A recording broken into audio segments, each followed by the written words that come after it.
बाबा कहते मीठे बच्चे, बाप का बनने से तुम बिगर कोड़े खर्चे सेकंड में जीवन मुक्ति का अधिकार पा लेते हो।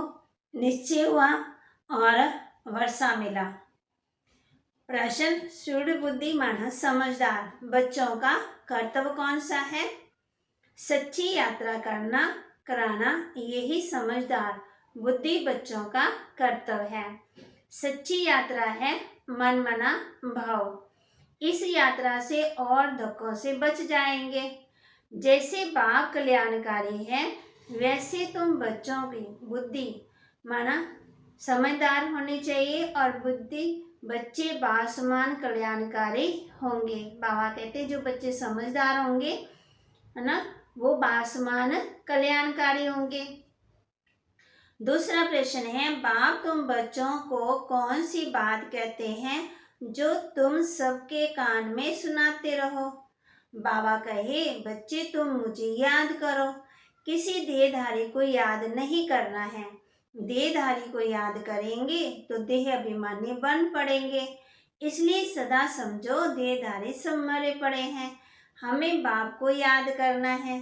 यही बात सबके कान में सुनाते रहो। गीत तकदीर जगा करके आई हूँ। बच्चों की तकदीर बनाने में कोई खर्चा नहीं लगता है। आज दुनिया में देखो बच्चों की तकदीर बनाने के लिए कितना खर्चा करना पड़ता है। माँ बाप के पास बच्चा आया, बच्चों को कुछ खर्चा लगा वर्षा पाने में। पैदा होने से बाप की मलकियत का वर्षा मिल जाता है।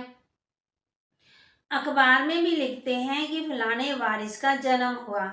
बच्चों को कोई खर्चा लगा नहीं, जन्म लिया, उनको कोई खर्चा नहीं। कोई बहुत धनवान है, बच्चे नहीं हैं, अडॉप्ट करते हैं। बच्चों का कोई खर्चा लगा कुछ भी नहीं। यहाँ भी गाया जाता सेकंड में जीवन मुक्ति। दुनिया वाले पर जीवन मुक्ति का अर्थ नहीं जानते। अब ये तो जानते हो विश्व के मालिक जीवन मुक्त देवताएं थे।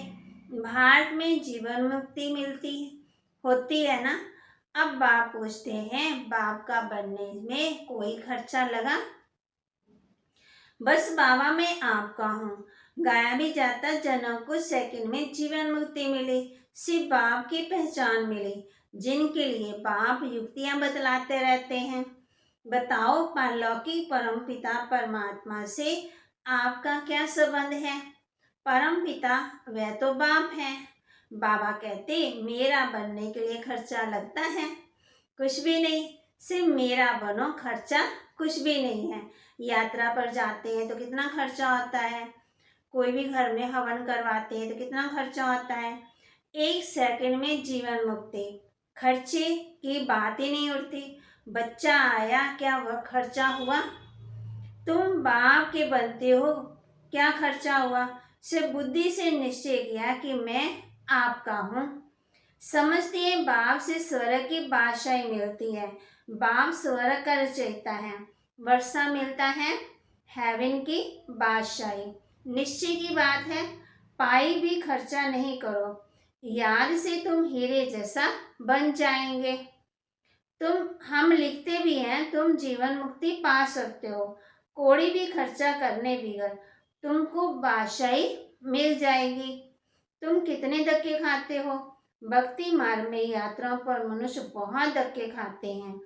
तो ये बात तो समझाते बहुत है, परंतु तकदीर में नहीं है तो बुद्धि में बैठता ही नहीं है। फिर बाबा फर्स्ट क्लास बात सुनाते हैं।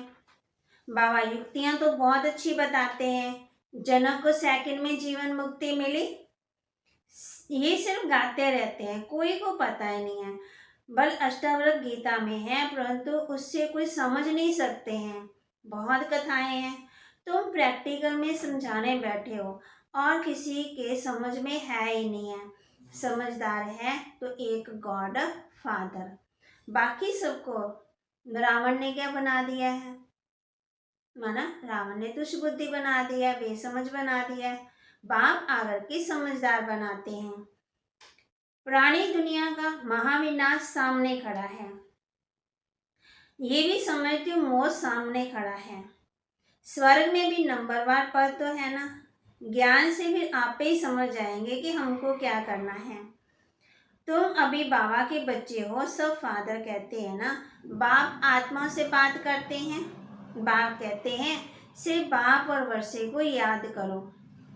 ब्रह्मा को याद नहीं करना है, किसको याद करना है? शिव बाबा को याद करना है।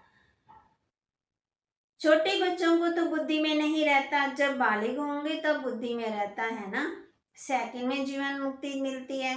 बाबा कहते कई बच्चियों ने देखा भी नहीं है बाबा को, फिर भी बाबा को लिखते बाबा हम आपके हो गए हैं। भक्ति मार्ग में बहुत खर्चा होता, तुम 1 सेकंड में जीवन मुक्ति पाते हो। बाबा कहते किसी देहधारी को याद नहीं करना है, देही अभिमान नहीं बनना है। देहधारी तो सब मरे पड़े हैं ना। धारणा के लिए मुख्य सार है, हीरे जैसा बनने का साधन बाप की याद है। बाप की याद से बिगर कोड़ी खर्चा विश्व की बादशाही मिल जाएगी। इसलिए निरंतर एक बाप की याद में रहना है। मांगने से मरना भला, बाप से सब कुछ मिल गया, इसलिए मांगना नहीं है। कल्याणकारी बन सबको सच्चा रास्ता बताना है। वरदान दे रहे बाबा हम बच्चों को, सर्व खजानों को कार्य में लगा करके बढ़ाने वाले योगी स्वपयोगी आत्मा भव। बाबा ने जो हमें खजाने दिए हैं उसको कार्य में लगाना फिर बढ़ाना है। वो कौन सी आत्मा है? योगी स्वपयोगी आत्मा भव।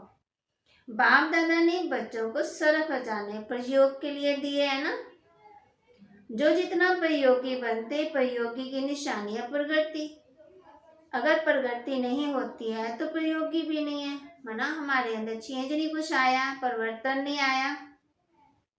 योग का अर्थ है प्रयोग में लाना। तो तन मन धन या वस्तु जो भी बाप द्वारा मिली हुई अमानत है, उसे अलबेलेपन के कारण व्यर्थ नहीं गवाना, बल्कि उसे कार्य में लगा करके 1 से 10 गुना बढ़ाना है।